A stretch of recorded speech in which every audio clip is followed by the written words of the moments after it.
Hola, queridos amigos de Frater TV. Les doy la bienvenida a otro programa de Los Espíritus Hablan. El episodio pasado dejamos un tema muy importante que es el dolor y el sufrimiento. Hoy vamos a continuar con José Arroyo con este tema tan interesante, difícil, pero muy interesante y muy importante, yo creo que para todos, porque es parte de la experiencia humana. Bienvenido, José. Bueno, continuemos. Y yo creo que la próxima pregunta tiene que ver mucho con esto y es, muchos confundimos la felicidad con el confort, con la comodidad. Y la pregunta es, ¿esta visión de que el dolor es una necesidad evolutiva no puede dar la impresión que la felicidad nos aleja de la evolución y que por lo tanto debemos aceptar los sufrimientos en el camino? Definitivamente que es una visión distorsionada de lo que está ocurriendo en la realidad, porque incluso sería justificar el dolor, sería incluso decir, bueno, como la gente crece a través del dolor, vamos a infligirle dolor entonces para que crezca. Y eso no tiene lógica ni sentido ninguno. El dolor no puede ser algo buscado con el objetivo de crecer. Eso se ha demostrado ya que lo que genera son cicatrices emocionales, lo que genera es una distorsión psíquica, lo que genera es malestar. E incluso también habría que corregir nuestro concepto de felicidad, porque la felicidad no es tener cosas, la felicidad no es poseer, la felicidad no es andar sereno y ya está alcanzado. La felicidad no es tener una sonrisa en todo momento, eso es estar sonreído, eso tiene su nombre. Eso no significa que hay felicidad. La felicidad es una percepción subjetiva de armonía o de bienestar. Y esta se estimula principalmente por las relaciones, por la conexión, por el servicio, por lo que se brinda. La felicidad es mucho más que obtener cosas y o evitar el dolor. Es mucho más complejo. Ciertamente, la vida nos puede enfrentar a momentos dolorosos. Lo que es la pérdida, los procesos de duelo, generan mucha incomodidad. Imagínate una vida o un tiempo determinado en donde has creado la costumbre de generar una dinámica junto a esa persona o junto a esas personas y que eso sea trastocado por un evento accidental, por una enfermedad, una condición o simplemente porque se agotó la vida, porque el cuerpo físico dejó de funcionar. Se nos trastoca todo, porque pensamos que todo eso permanecerá. Nos engañamos y nos autoengañamos con la ilusión de que no cambiará. Y esa es la constante. Desde el momento en que nosotros reconocemos que esta vida física es pasajera, es decir, ganamos una perspectiva espiritual clara en donde nos ubicamos como lo que somos, Esteban, somos espíritus, no somos un cuerpo y no tenemos espíritu, somos espíritu. Así que desde el momento en que integramos esas palabras y esos conceptos a nuestra autopercepción y a la percepción de otros, nos damos cuenta que nosotros somos permanentes, pero todo lo demás que existe no lo es. Por consiguiente, la resistencia a los cambios se va modificando. El apego y el aferrarnos se va modulando. En la medida en que nos centramos en una mirada espiritual de la vida, nuestras expectativas del vivir van más allá del respirar, del comer, del utilizar el cuerpo físico. Por consiguiente, cuando llega el momento del duelo, el duelo como proceso puede estar presente y hay que reconocerlo. Y todos pasamos por duelos y los manejamos con intensidades y longitudes diferentes y distintas. Y eso está bien. Lo que hace al espiritista manejar el duelo de una manera distinta es su expectativa de lo que la vida significa y Mm. la conexión con otros que no se rompe con el mero hecho de que el cuerpo ya no esté presente. Muy interesante porque entonces el dolor, digamos, sería subjetivo, ¿no? O sea, porque algunas personas sufren intensamente con ciertos dolores y mientras que otras la experimentan el mismo dolor, ¿cierto? Pero parecen sentir que nada, ¿no? Mira, hay un factor también presente que no mencionamos anteriormente, Esteban, que es el factor resiliencia, Mm. el factor de adaptabilidad o superación del dolor o de los momentos de sufrimiento. Y cada uno de nosotros tiene, si tuviéramos un medidor de resiliencia, un aparato que lo midiera, cada uno de nosotros tiene un nivel diferente y distinto.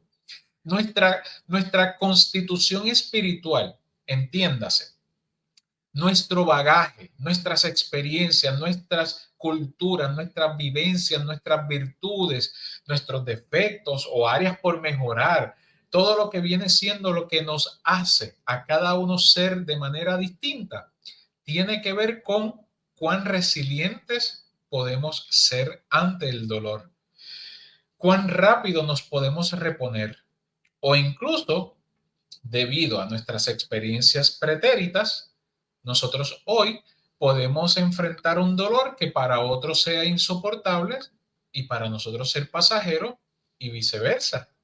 Nosotros podemos quedar sumidos en un gran y profundo dolor para algo que otras personas simplemente observan, pasan a través de ese camino y lo superan.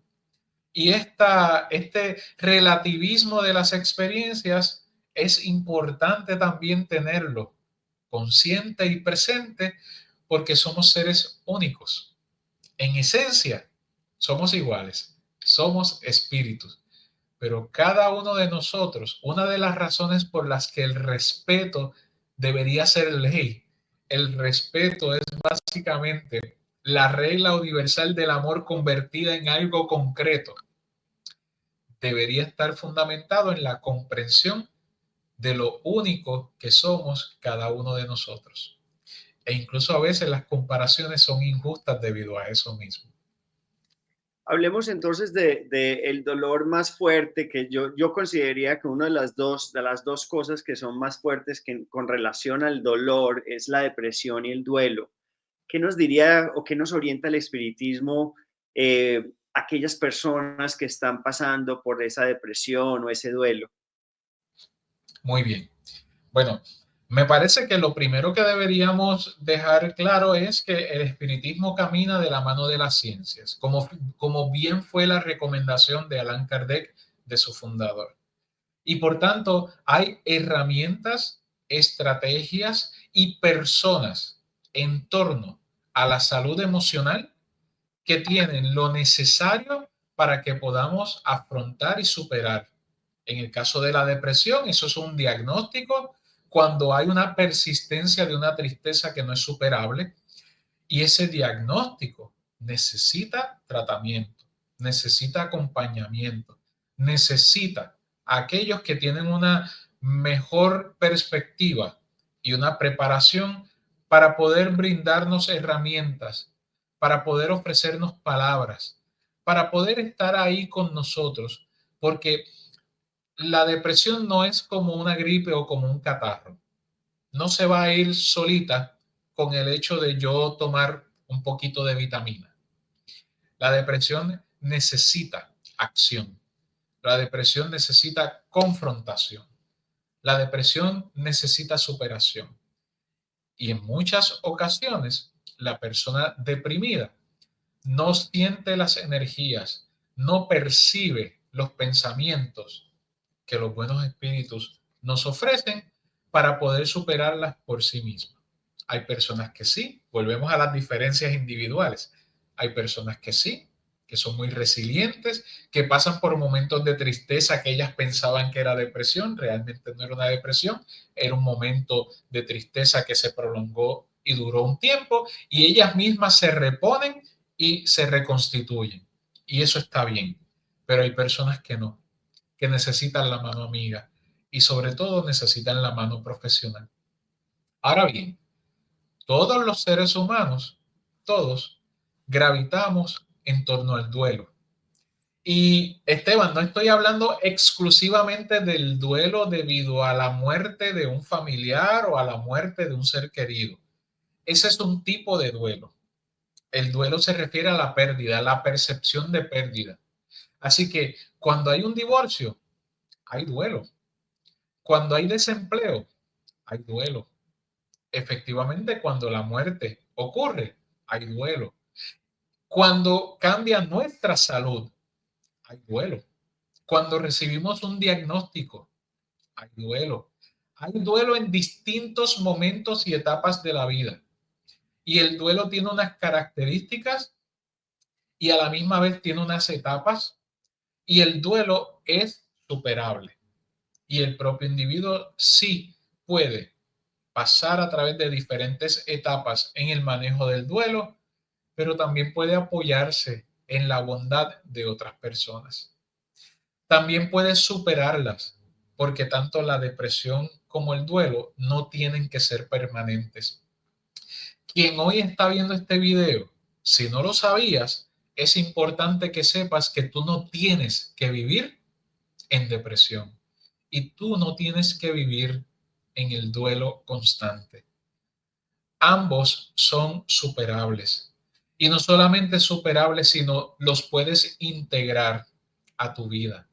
Porque el hecho de superarlo, el hecho de que mi hijo o mi hija falleció, desencarnó, y eso genera un duelo indescriptible para otras personas que no viven la intensidad de las emociones de nuestra relación.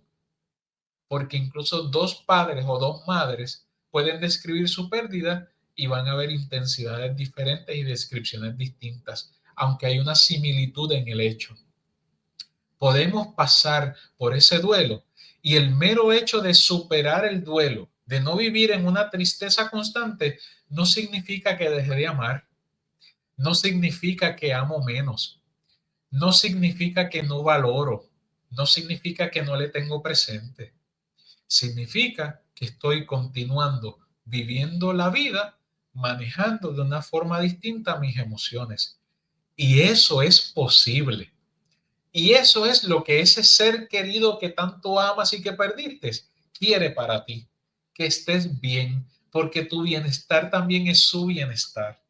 El bienestar de ambos continúa entrelazado. Así que para esas personas que nos están viendo y que nos escuchan, que están pasando por procesos de duelos, pide ayuda, busca ayuda, escribe, acércate a un grupo de apoyo si no tienes un profesional, una profesional cerca que te pueda dar la mano. Pero siempre hay alguien que está ahí para nosotros. Qué bien. La próxima pregunta es un poco pesada. Como bien sabes, yo soy de Colombia. En Colombia existe la eutanasia, o sea, la ayuda asistida a morir, ¿verdad? Y en Suiza también hay varios países que la tienen. Dejando atrás la religión, yo creo que es importante como dejar eso ahí. ¿Qué dice el espiritismo sobre esta situación que está sucediendo? Digamos, te doy un caso, hay una brasileña de 27 años que sufre el peor dolor del mundo desde los 16, siente dolores de intensidad máxima varias veces al día, todos los días. Ha intentado todo tipo de tratamientos que la medicina puede ofrecer, desde medicamentos hasta procedimientos quirúrgicos, y recientemente decidió buscar donaciones para realizar la eutanasia en Suiza. ¿Qué nos dice el espiritismo en estos casos sobre estas situaciones tan complejas, no? Claro, claro. Y Esteban, ciertamente eso es un tema delicado porque en muchas ocasiones le apostamos emoción y sentimiento a algo que en realidad necesita de parte de nosotros un análisis objetivo. Y cuando una persona piensa en la eutanasia para sí, es importante que todos los que estamos a su alrededor tengamos presente que la persona está desesperada, que la persona no tiene una expectativa positiva. que la persona está sufriendo. Ya en el caso y el ejemplo que traes, hay dolor, pero también hay sufrimiento. Y que la persona entiende que si ha agotado todos los recursos a su alrededor, ella desea ejercer su libre albedrío en un proceso de eutanasia. Y el espiritismo nos trae algo muy importante y es el valor de la vida física, el valor de la experiencia física. Si algo hemos aprendido a través de los años y las investigaciones en torno a este tipo de temas lo han constatado, es que las personas no se quieren morir. Esteban, hay un instinto natural, hay un instinto de conservación que en todos nosotros existe. Las personas que consideran la muerte como una solución, como es el caso de la eutanasia, como es el caso del suicidio, es porque han llegado a un punto donde ellas entienden que no hay salida, cuando probablemente sí la hay, cuando posiblemente sí existe. Agotar todos los recursos me parece que es sumamente abarcador, porque a veces no todos los recursos en una periferia, en un lugar, son los recursos que existen mundialmente accesibles. También las personas que consideran la eutanasia comprenden y entienden que el sufrimiento termina con la cesación de la vida del cuerpo físico. Y si algo hemos aprendido dialogando, conversando, escuchando a los espíritus, es que el sufrimiento no tenía que ver con dolor. De nuevo, regresemos al principio o regresemos a la primera parte de este video. El dolor responde, podríamos definirlo así, a todo lo físico, a todo lo del sistema nervioso. El sufrimiento responde al manejo de las emociones ante el dolor. Y una persona puede perder el cuerpo físico, pero como continúa existiendo, podría permanecer en angustia, podría permanecer en sufrimiento. La eutanasia entonces no pasa a ser la solución, podría pasar a ser un agravante, porque el dolor permanece y se intensifica. Así que cada persona debería ciertamente procurar y agotar todos los recursos a su alrededor, a su vez también permitirse y darse la oportunidad de buscar terapias complementarias o suplementarias que puedan ayudarle o estimularle. La salida de la vida no debe ser precipitada. La salida de la vida debe ser en su momento, bajo sus circunstancias. Sin embargo, si esa fuera su decisión, tendríamos que tener un pensamiento de bienestar para este espíritu, para en la medida de lo posible ayudarle a mitigar su sufrimiento. Qué bonito, ¿no? Y yo creo que ese sufrimiento, como dices, va a continuar hasta que esa persona o ese espíritu aprenda a perdonarse, aprenda a mitigar con el cambio, porque el cambio también va a continuar en el lado espiritual, ¿no?